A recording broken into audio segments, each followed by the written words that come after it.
Britney Spears talks conservatorship. We got to talk about this, but before we get into it, hello, my name is Sebastian, and I spill pop culture tea videos every single day. So if you're looking for a new messy bestie, you have found me. All right, best friends. So I know a place. No, where the grass is really green now. Okay, girl, I just saw a Katy Perry performance. Girl, that is giving Circus. Have you guys seen her new tour? It's giving Circus Soleil. She's flying all over the place, but I haven't seen Katy in a while, bitch.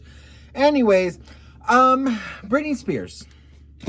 Britney Jean Spears, born December 2nd, 1981, pop queen, living legend. First single, Baby One More Time. Last single released was Slumber Party. Britney Spears online.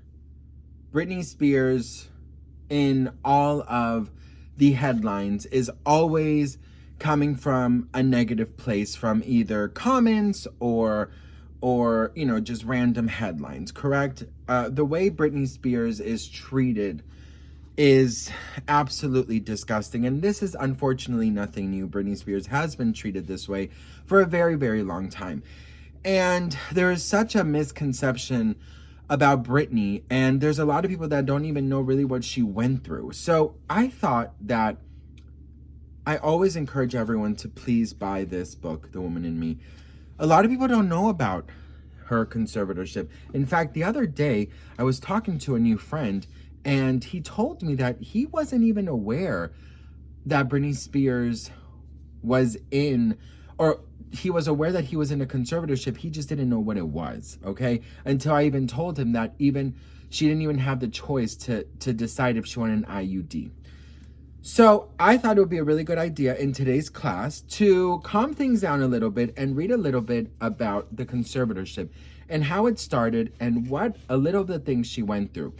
Even though I'll read it, I highly encourage you guys to get a copy or listen to it from an audiobook or something, because it is very informative, and I think it would also give you guys a new perspective on Britney. So I'm gonna read you guys right after I'm gonna read you guys right before she was hospitalized.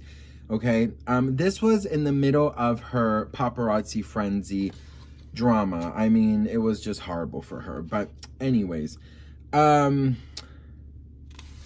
she was dating a photographer called Adnan, and yeah, that's a whole nother mess. But I'm gonna read you guys when everything started.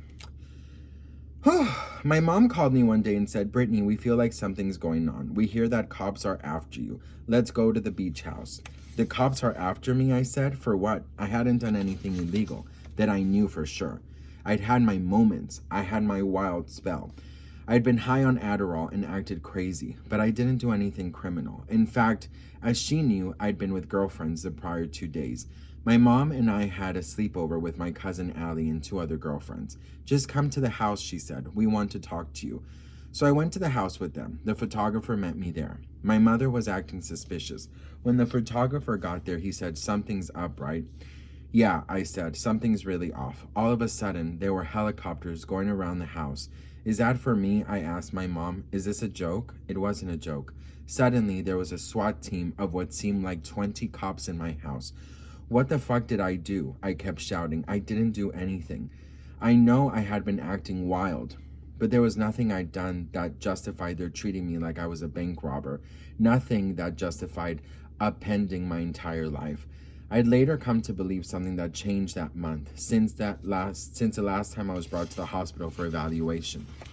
My father had struck up a very close friendship with Louise Lou Taylor, who he worshipped. She was front and center during the implementation of the conservatorship that would later allow them to control and take over my career. Lou, who had just started a new company called TriStar Sports and Entertainment Group, was directly involved in calling the shots right before the conservatorship at the time. For legal reasons, I shall say this is all alleged, but you know how I stand with this. But all alleged. She had few real clients. She basically used my name and hard work to build her company. Conservatorships, also called guardianships, are usually reserved for people with no mental capacity, people who can't do anything for themselves. But I was highly functional. I'd just done the best album of my career, Blackout. I was making a lot of people a lot of money, especially my father, who I found out took a bigger salary than he paid me. He paid himself more than $6 million while paying others close to him tens of millions more. The thing is, you can have a conservatorship that lasts for 2 months and then the person gets on track and you let them control their life again. But that wasn't what my father wanted. He wanted far more. My dad was able to set up 2 forms of conservatorships, what's called conservatorship of the person and conservatorship of the estate. The conservator of the person is designated to control details of the conservatee's life, like where they live, what they eat, whether they can drive a car, and what they do day to day. Even though I begged the court to appoint literally anyone else, and I mean anyone off the street would have been better, my father was given the job, the same man who had made me cry if I had to get in the car with him when I was a little girl because he talked to himself. And the court was told that I was demented and I wasn't even allowed to pick on my own lawyer. The conservator of the estate, an estate worth in my case tens of millions of dollars at one point, manages the conservatee's affairs to keep them from being subject to undue influence or fraud. This role was taken by my father in conjunction with a lawyer named Andrew Wallet, who would eventually be paid $426,000 a year for keeping me from my own money. I would be forced to pay upward of $500,000 a year to my court-appointed lawyer, who I wasn't allowed to replace. It felt like my father and loose employee Robin Greenhill ruled my life and monitored every move I made. I'm a 5'4" pop singer who calls everyone sir and ma'am. They treated me like I was a criminal or a predator. There were times when I needed my father over the years and I reached out and he wasn't there. When it came time for him to be the conservator, of course, he was on the case. He's always been all about the money. I can't say my mom was that much better. She acted innocent while she was there for 2 sleepover nights with my girlfriends and me. She known the whole time that they were going to take me away. I'm convinced that it was all planned and that my dad and my mom and Lou Taylor were all involved. TriStar was even planning to be my co-conservator later. I learned that at the time they put me in the conservatorship on the heels of his bankruptcy. My dad had been financially indebted to Lou, owing her at least $40,000, a lot for him, especially back then. That is what my new lawyer, Matthew Rosengard, later called a conflict of interest in court. Soon after I was brought to the hospital against my will, I was informed that the conservatorship papers have been filed. So that's basically how the conservatorship happened, okay? At the time, Britney Spears was literally just driving around Hollywood. Yes, she did shave her head. She's having a breakdown. She's going crazy. This is not well. This is not great. Like, whatever.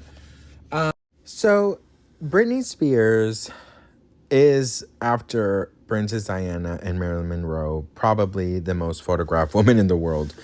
I mean, she couldn't go to a gas station. She couldn't go to a Starbucks. She couldn't go anywhere without a sea of paparazzi back then. And up until she released her last album, 2016, the paparazzi were horrible to her. I mean, this is why Britney Spears does not go out. Look at her with her babies in Paris. All she wanted to do was take her babies to the Eiffel Tower, and that was not possible. She couldn't go to a pet store. She couldn't do anything. She was literally a prisoner, a prisoner for, of her fame. And so this is a side of Britney that a lot of people don't realize, that she doesn't like to go out because this was an everyday affair. And this was just her going to Target. This was literally her just going to Target. Okay? So this is why I want people to understand that Britney Spears is living the life she's living, not only because she has to live it this way, but she chooses to find her peace. So if she wants to stay home all the time and she wants to just relax, then that's fine. And she puts on her shows, that's fine. Because what she has been through is absolutely insane. If you guys haven't read, like, she didn't have any type of freedom. Everything from her working with the fever, her having to do another residency when she didn't want to, having to do a tour when she didn't want to, her children getting a higher weekly allowance than she did, not being able to go to the spa with her friends, or not even able to go to a dinner with her dancers. Everyone had to be, you know, vetted. Her boyfriends had to have background checks and blood tests and all of these crazy things. It was every single move around Britney was incredibly calculated, and everything was so planned, 500,000 steps ahead. If you go back and you watch her For the Record documentary, she gets asked if she feels like her life is too out of control, and she says the problem is that it's too in control.